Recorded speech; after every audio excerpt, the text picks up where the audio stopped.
So the first time I saw Michael, I thought, this is a strange man. And the more he went, the more strange he became. But then strange turned to interesting, and interesting turned to wonderful, and wonderful turned to simply amazing. And every time he tells, whether it's on his cable access show, which he will tell you about, or it is in person here, it's always amazing. It's always touching. It's always something that sort of grips you and grabs you and makes you want to listen more. And he is connected to stories in a way that most are not. And so it is with my pleasure that I introduce to you the one, the only, Michael Koran.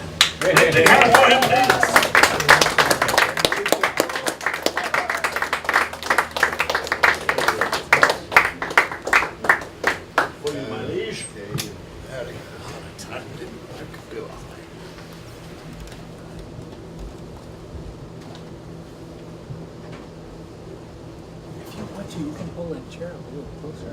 Okay. Please, we'll move to one.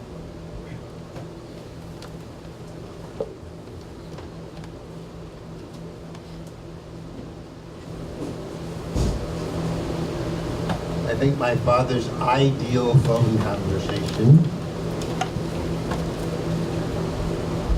Pull up. Hi, Mike. Hi, Dad.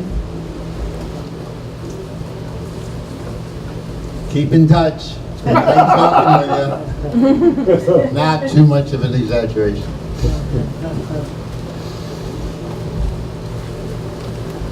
I'm going to invite my father to join us now. He died 20 years ago, November 13th, 1996. You didn't realize you were, if you had read the small print, that this was going to be a seance, but here it comes. So I hope this song I wrote will invite Charles Koran to join us.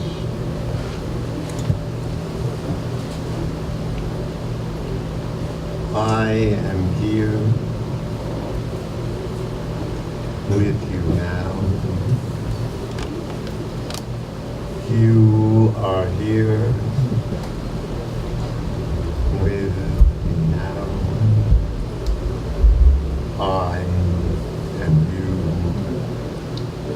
You are me. When that's true, we both see all our nights bring our mornings, and we die to be born loving you.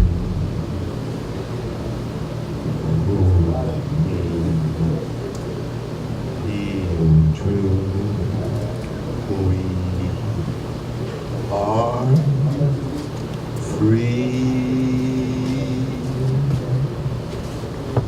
Dad always wanted me to be free. He didn't. So, toward the end of his life, I'm around 55.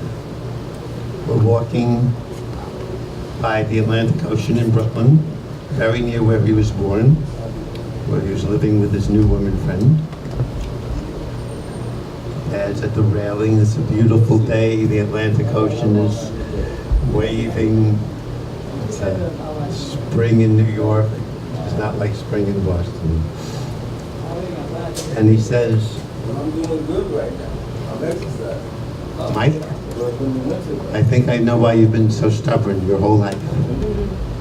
And this is a father that doesn't talk much to me. I was I'm very grateful to you, Dad, for sharing this with me.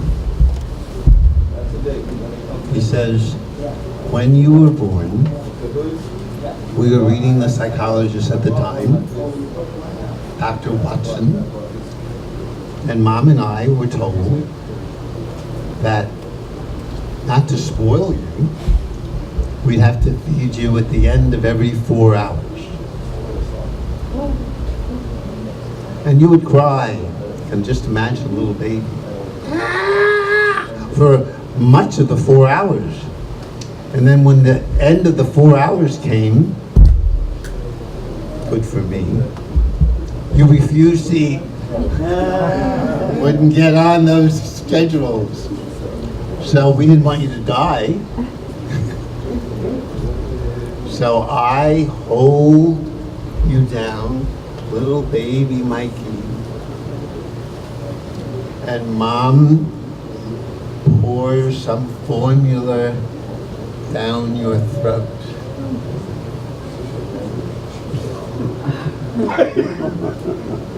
And I'm very glad to hear this to help understand how I've become who I am. And I say, Dad, there's an old Hasidic and Hindu belief that you choose your parents. And I'm glad you're telling me this, and I have a father who can share this with me. And I would choose you and Mom all over again. My dad looks at me and says, shows you what a lousy father I was. He could make such a dumb choice like that.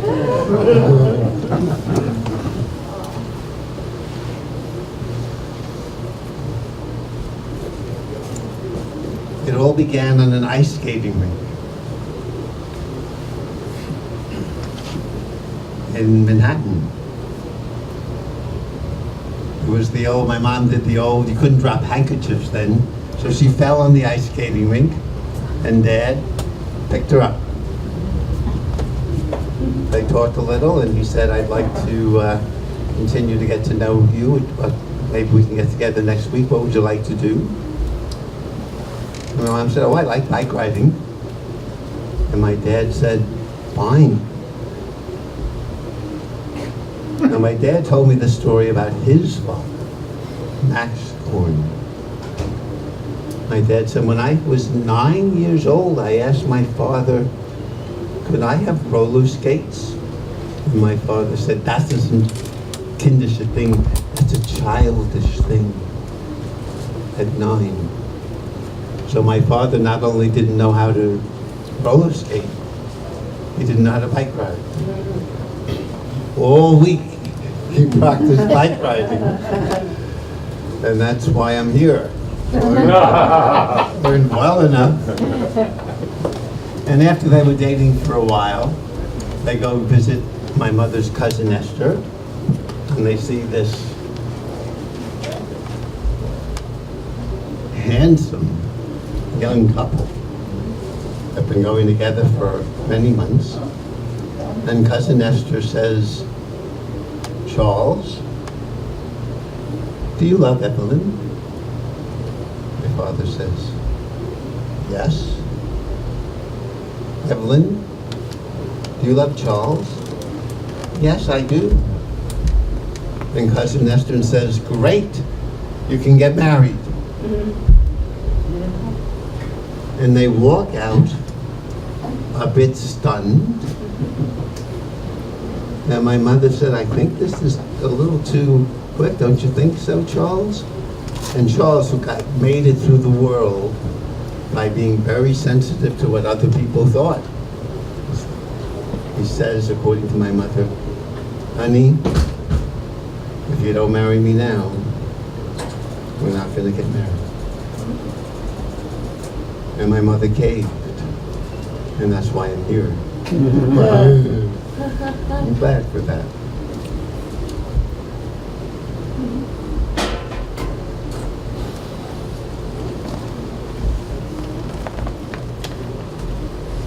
Now I'm grateful for my early Jewish education. And when I look back on the story my father shared with me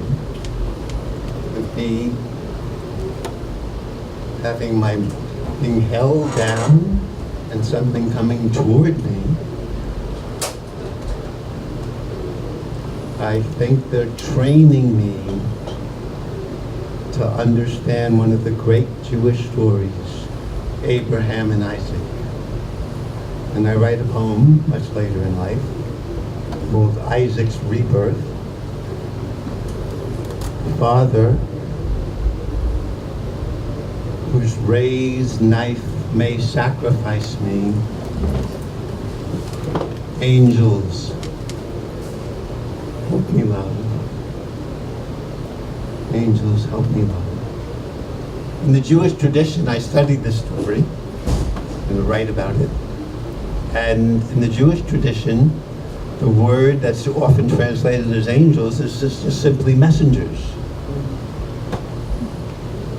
And so I've needed messengers to help me off that altar.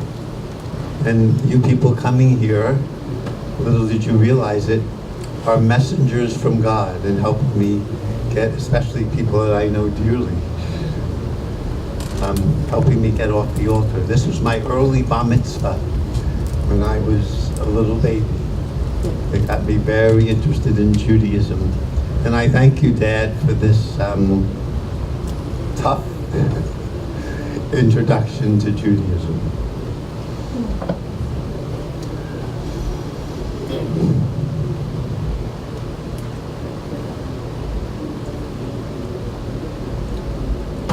Well, my father, the family was a difficult family.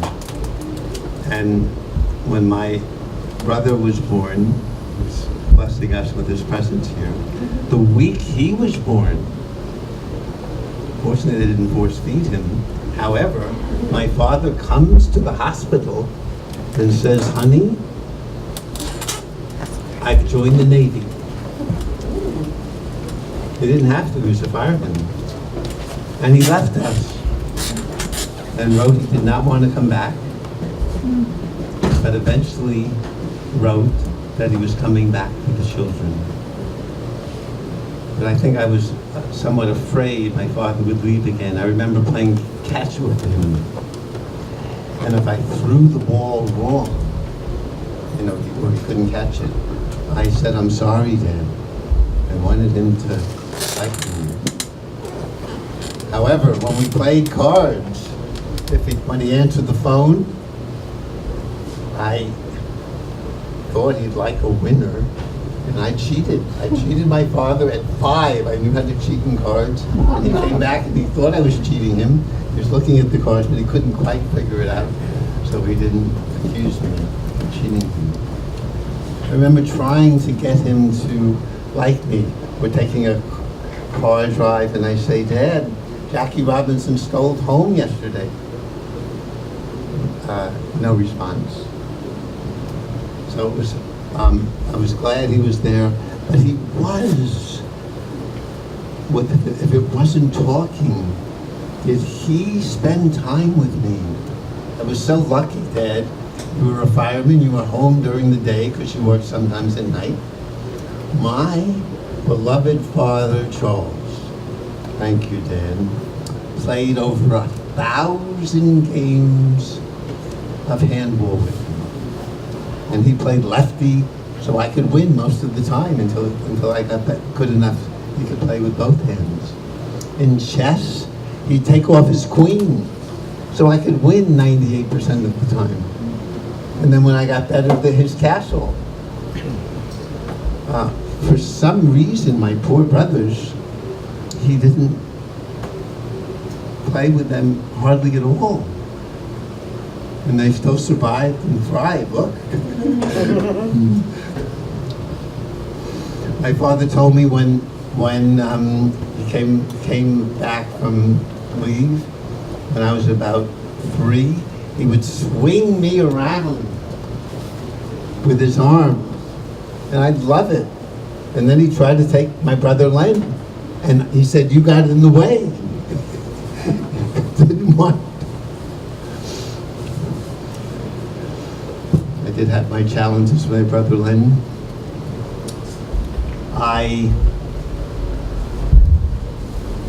One of the ways I dealt with having this new person in the family was, because I was bigger, I would sit on Len's hands when he was on the ground, and this was my way of encouraging him to be a psychiatrist, which I was successful. And I spit in his face repeatedly. It worked. He's a great psychiatrist, unfortunately. However, when I did this, and went up till 10 or 11 at times. My mother would say when my dad came home, Charlie, Mikey's been sitting and spitting on Lenny again. And in order to teach me not to pick on people smaller than myself, he would spank me. So we had an unwritten law. He'd only spank me on my backside. And I would put my backside on the ground, I'd put my feet around the bedpost, and we'd spend, this was our great contact. We were really touching because fathers didn't hug in those days. And so this was a very touching experience. And eventually, he's stronger than me, he'd get me and whack me on my backside. And as he was leaving, I said, "You bastard." Good for me. So in order to teach me respect, he came and hit me a little bit less hard. Again, we had the whole ritual. And I said, "A little quieter, you bastard." And we did it again.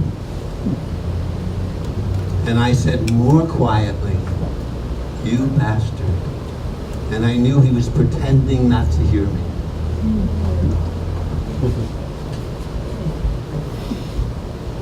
And I was an ordinary kid, and I stopped talking to him. Good for me. For 3 days. No words. Then my mother comes and says, "You're really hurting your father's feelings. You haven't talked to him for 3 days. Tell your father you're sorry, you're hurting his feelings." And I think about it for a while, and then I go over to him at the dinner table, and I say, "Dad, I'm sorry I hurt your feelings."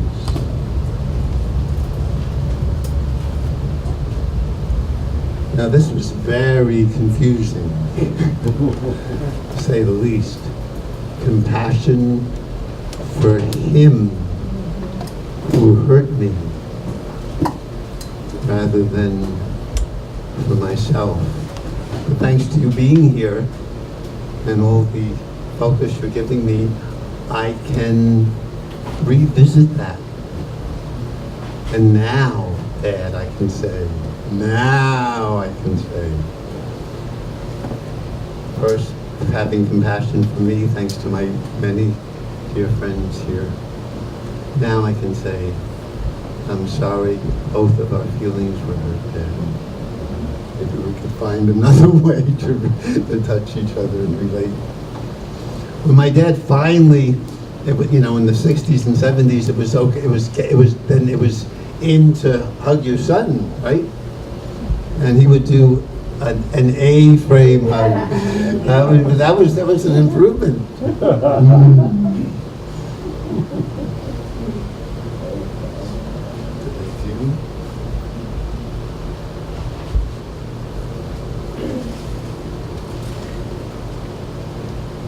Michael, I have a request Yes. about the microphone. Yes. The way you're holding it, I can only hear some of your words. Oh, thank you. And the reason is, although it's round, only the top part of it picks up sound. So like this is much better? That's how you gotta use it. Oh. If you hold it a little lower, You see? we'll be able to see your face. Say that again? Yeah. If you hold it a little lower, we can see your Oh, face. good. But you don't have to, yeah. Yeah, that's good, right there. You see, I get by with a lot of help from my friend. Much clearer. Oh, thank you.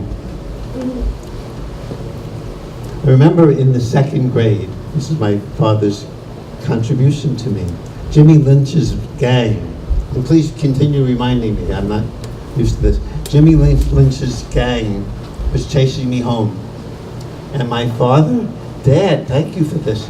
He said he went outside, found the gang, 2nd graders, said, "Mike, pick someone you want to fight." I picked Jimmy Lynch. We fought on the porch. I had my mother's black gloves on, and I was beating Jimmy Lynch. And then his friend said, take the gloves off and make it fair. And so then I wasn't able to win the fight, but I learned, at least sometimes, to stand up for myself and fight, even when a gang was attacking me. And I'm grateful for that too, Dan.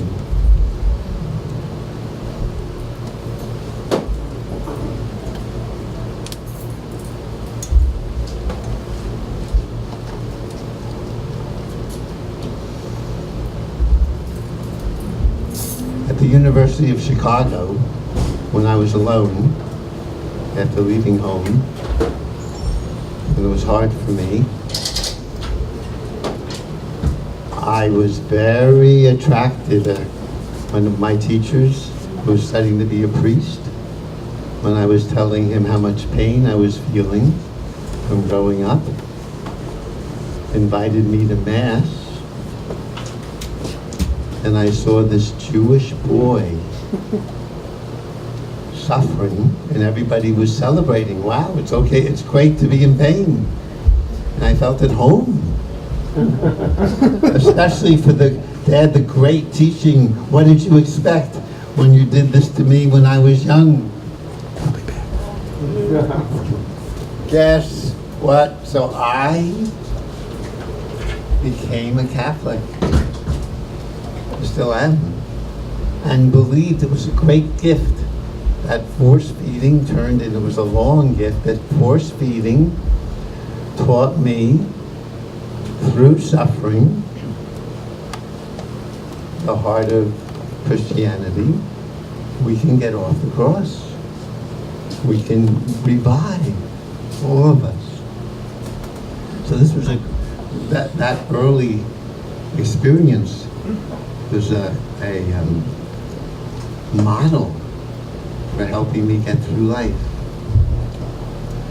When I told my father, we're walking home after watching Who's Afraid of Virginia Woolf, which reminded my brother and I think one of my brothers was with me, oh, that's our family. And I said to my father, when he was feeling happy after watching that, Dad, I'm going to become a Catholic.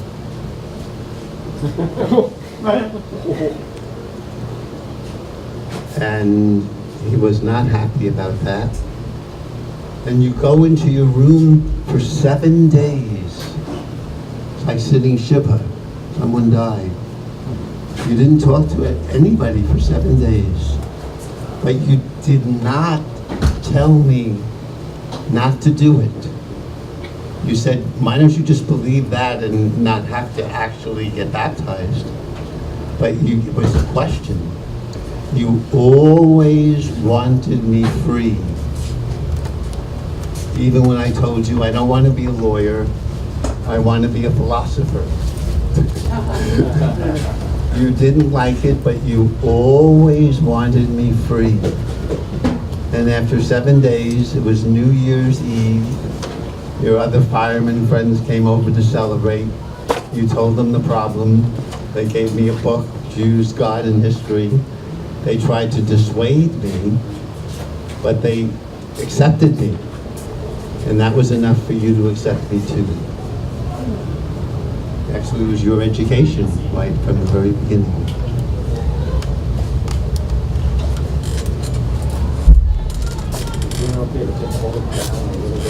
Oh, thank you. You have to bend your head down. Bring the microphone up and Keep telling me. let's Yeah. let's go. Let me do the microphone lesson for a He's second. going to finish the story. Line is good. Have you heard? Microphone lesson, right? You can graduate from college and no one's ever told you how to use a microphone. Okay, this is a cardioid microphone. You know what that means? That's the word for heart. Yep. There's a shape that's invisible. Where sensitive is most right here. Yeah. And as you go down the side, it's less and less sensitive. From here, you can't hear anything at all, right? Oh. Right, very close to you, can't hear anything. That's so it doesn't have feedback from the loudspeakers that are behind it. That's why it's... But here, you can hear everything. Ooh. Isn't that amazing? Right at the tip, like you're shining a flashlight in your mouth, like the doctor is examining the glottis back there. Now, if you hold it down a little bit, the people who want to see your mouth move can still see it. if you're not covering it up. Yes, I do too. But if you do this, Oh. then we can't hear you very well. Oh, So my. that's what's happening. So you got to sing like a rock star. You're a rock star. Thank you. Now, if I can remember, well, eventually, Tip it. Not your head. Hold your fist. yes. Oh, yes, is that better? That is much better. Oh, okay, I'm gonna start all over again. So, Rewind. where were we? Oh, yes, so I go to Israel, being educated. Messengers will help Isaac. I think many of you know the story. God tells Abraham to sacrifice his son, and messengers come and say, don't hurt the child, don't do anything to him. So I go to Israel. Wanted to find out, okay, what's this religion about? Where did Catholicism come from? My father visits me in Israel. I am doing an archaeological dig as a volunteer. The dirt is, I say, Dad, this dirt is 2,000 years old when the Wailing Wall was built and the rest of the temple. And I'm looking in for whatever remains in it. It's in this wheelbarrow. Dad, would you like to push the wheelbarrow? And somewhat typically, my father says, in this moment, I don't want to be your father anymore. I don't want these obligations, even these little obligations. And I say, I've been well trained as a son. Okay, from now on, I'll call you Charles. We did that for the rest of our lives. Didn't want. With my brother, who's with us, my brother much braver than I with Dad, and my brothers are in his young 20s and getting married. And he seems to be, because he makes it in the world, Jewish boy growing up in a candy store, by really being sensitive to what other people think of him. And he wants distant cousins to come to Len's wedding. And he's really concerned because Len's bride doesn't want, too many people coming to the wedding. There wasn't room. And my brother is brave and says to my father, because we were taught, unspoken, we don't speak directly to him. My brother says, you're more concerned with the rings coming to the wedding than you are about me getting married. And Dad, you said to my brother, I care for you just as I care for every other child in the world. And good for Len. My father denies, when we talked about this in the future, that Len said this. But Len didn't. Len simply said, bullshit.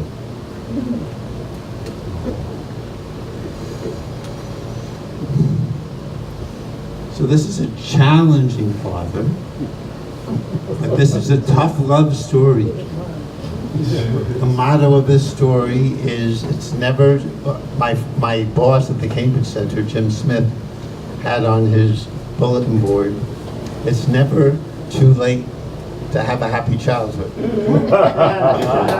And you people listening to me, it's helping when it's just, I'm visiting this again and feeling it, and it's fun telling it to you. And I really do. It's never too late to have a loving father. And this is helping. And rehearsing for this is helping me feel. I had a letter from you on my bulletin board, which I didn't read well then. I was in my 40s. Dear Mike, thanks for the sweater. It really fits. I'm so proud wearing it just because it's from you. So, and I didn't feel then the love I can feel now that was in that. Better.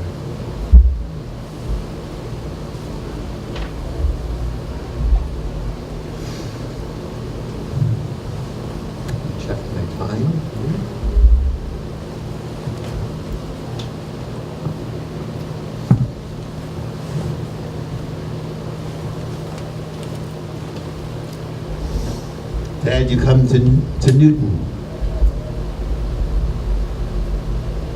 And you plan to visit me with Helen, your new woman friend. My father, truly, good for you, Dad, was married to 2 women at the same time. It really was. My mother came to me and told me, Michael, because they hadn't been sleeping together for years, Michael, I have a new lover. His name is Michael.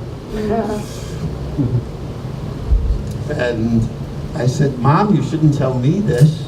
You should tell Dad. Naive I was. And so my mother said in an inimitable way,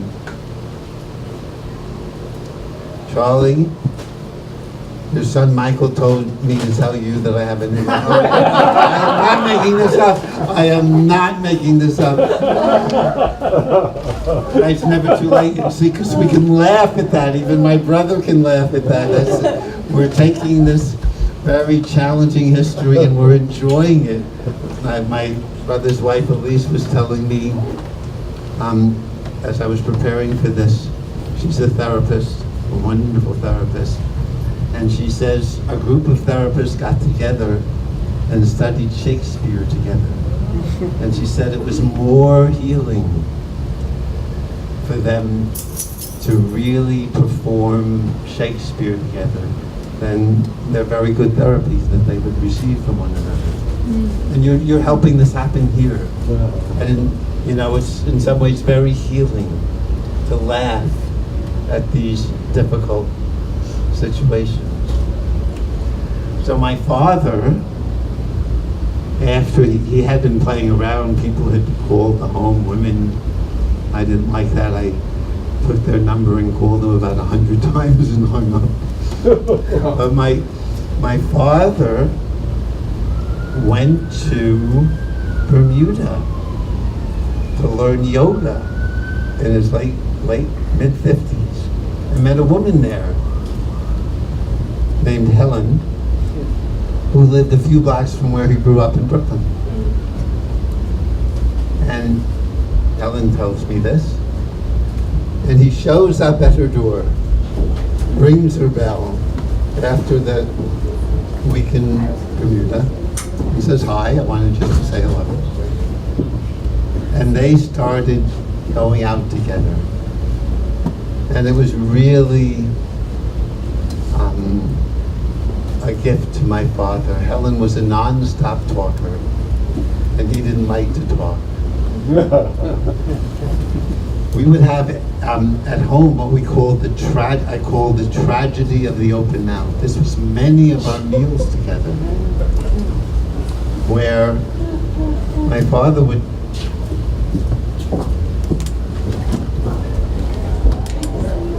sit down at the table. And this was his way of comforting himself, since his wife and he didn't create comfort together. He'd rub his hands on his legs, and then when the bread was out on the table, he would start filling the emptiness in him by eating the bread. And then my mother would come out and say, Charlie, you're not waiting. I spent much of the day making this meal. You're not waiting for us to start together? Which would make that hole in his belly a little bit more. And he'd eat a little bit more and make my mother say, you're ignoring me and the family, which would make it even harder. And one day my father even picked up a coffee cup and said, if you don't shut up, I'm going to give her a warning. I'm going to throw this at you. And my mother, like me, said, ah! And he threw it.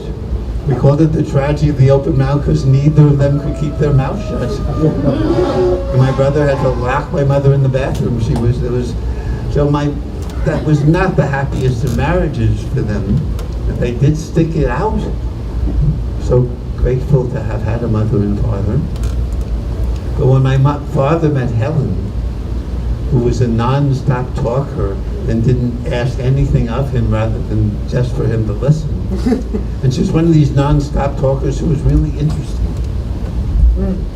You'd ask her a question like, oh, how was your day at the library today? And she said, well, at the library, I met this guy and he was from Argentina, and he told me about his son who was a worker in the mines and then went on strike because Koran was in power then, and Koran, and she just kept going on, and it was very interesting. And he loved it. When she said to him, Charles, I'd like to go to the movies. And he said, no, I'd much rather listen to you. And they were really happy together. I didn't really get it until I saw pictures of them after you died, Dad. They were very, very happy together. Helen was hard. My father didn't protect me from her either. When I visited with my beloved first wife at their summer camp, Helen would say, Mike, how are you? And I say, I'm really happy. And she would say, no, you're not. And she would try to convince me I wasn't happy. So we did not get along very well. But my father really, really was happy, finally, with Helen. He said he felt like he was getting out of a tune at the end of the last 20 years of his life. He was getting out of a tune and discovering who he was. But when he came to visit in Newton with Helen, he called me and said, I'd like to see you tomorrow. I said, great, Dad. And then he called me the next day and said, I'm sorry, I can't make it. You can't, you volunteered this. You can't count on anything I say unless it has to do with money. A very unusual thing for someone to say. And I said, okay, Dad. And I was learning another of the great lessons from that forced feeding. Not only did it teach me about Judaism, look for messengers everywhere to get you off the altar.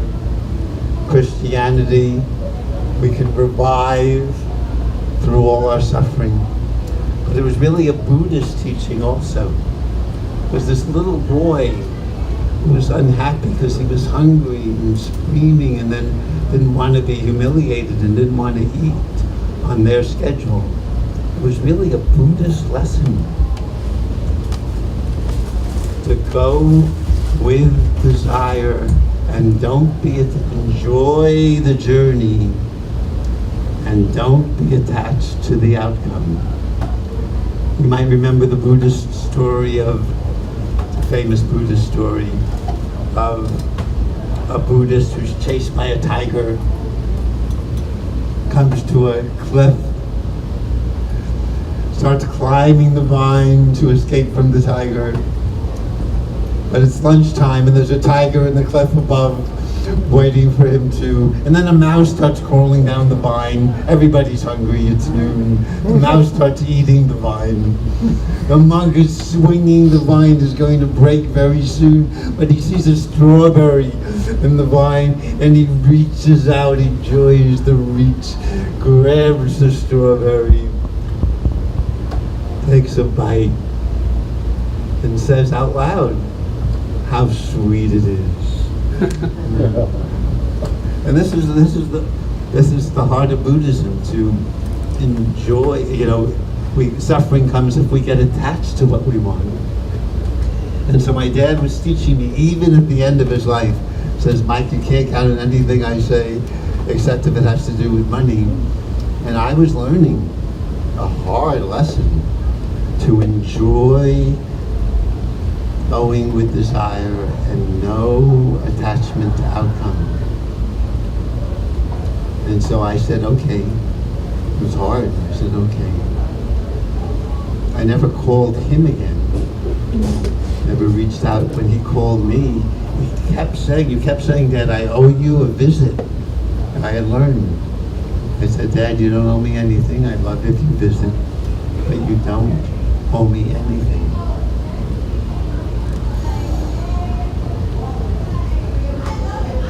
The last time I saw my father,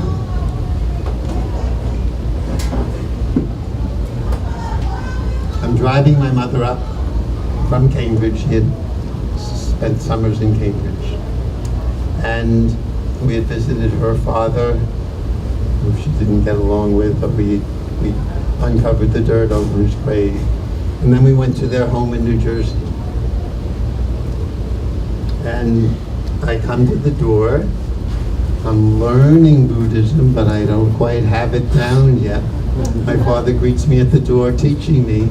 His first words are, "When are you leaving, Mike?" This is true. And I'm not quite good enough. I'm disappointed. I don't quite have it yet. But revisiting these stories might get me. And so we sit down eventually in the den. My father says, "Oh, I'm sorry, I forgot my hearing aids at Helen's." So it's hard to talk. I start shouting a bit, as I would be without this microphone. And we're beginning, you feel the connection. We're beginning to connect, and just as we're getting to connect, there's a crash in the kitchen.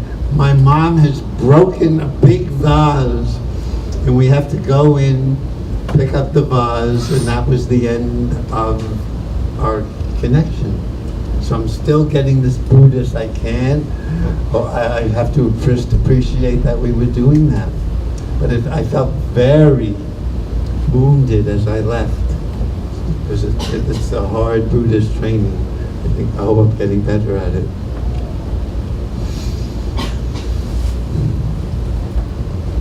But speaking of the money, which I could count on, I mean, my way of handling life was to become, and I couldn't become a psychiatrist like my brother. I couldn't have even begun. I became an adult education teacher. That was easy enough for me. And I could just get by. And my dad and mom were very generous with money.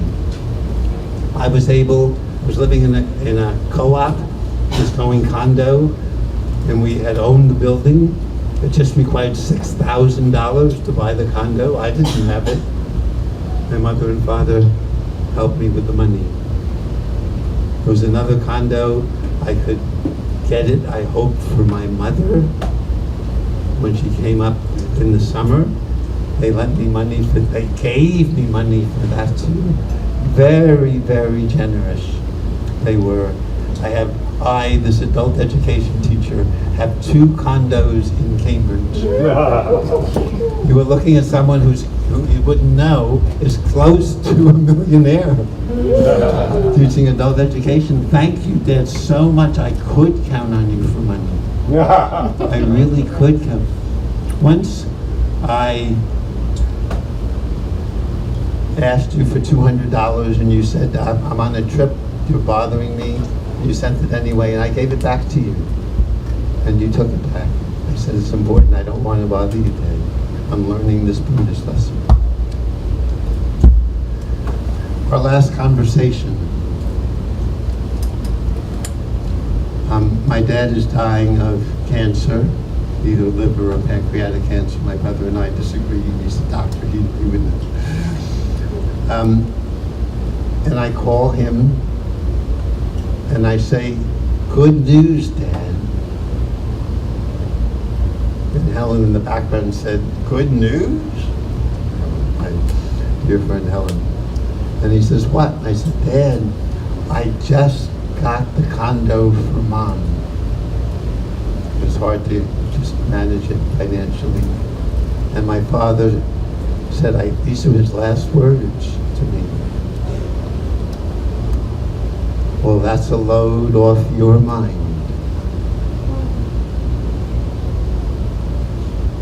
I don't think he said off my mind. And he was thinking of me even as his last words. And then, November 13th, 1996, father dies. I fly down for the funeral.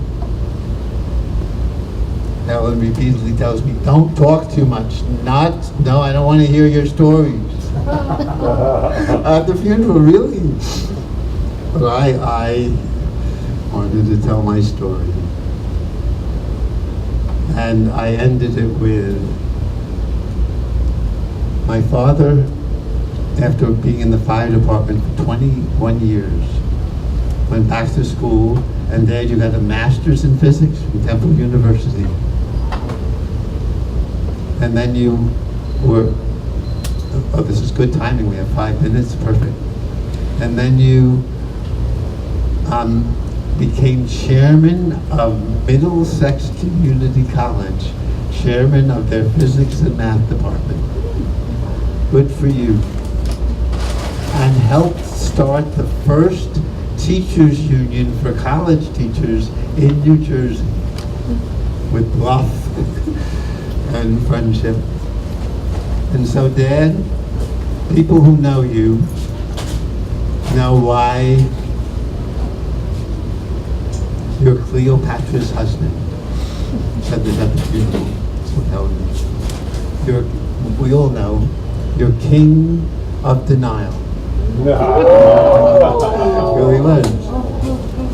And I said, Dad, I know officially you've died, but I'm going to say goodbye to you with an old labor organizing song.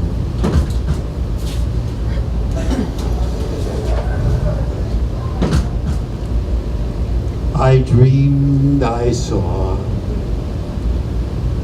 Charles Koran last night, alive as you and me. I said, dear Dad, you're 3 days dead. I never died, said he. I never died, said he.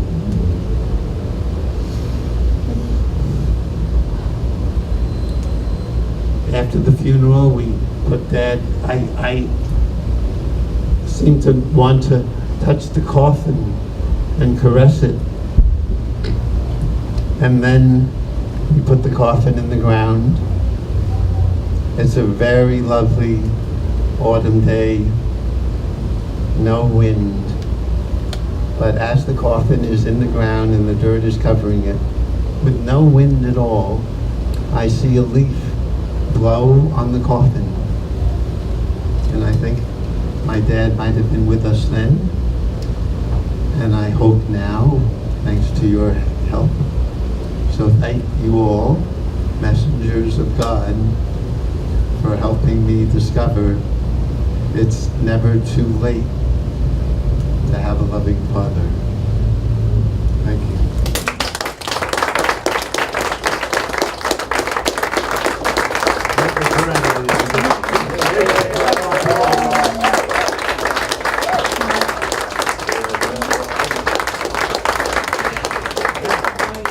As we have tradition to do here at Story Space, when we hear something that touches us, something that moves us, that makes us feel good, that makes us feel alive and whole, we put our hands to the heavens and everyone do like so. We take a deep cleansing breath and we go,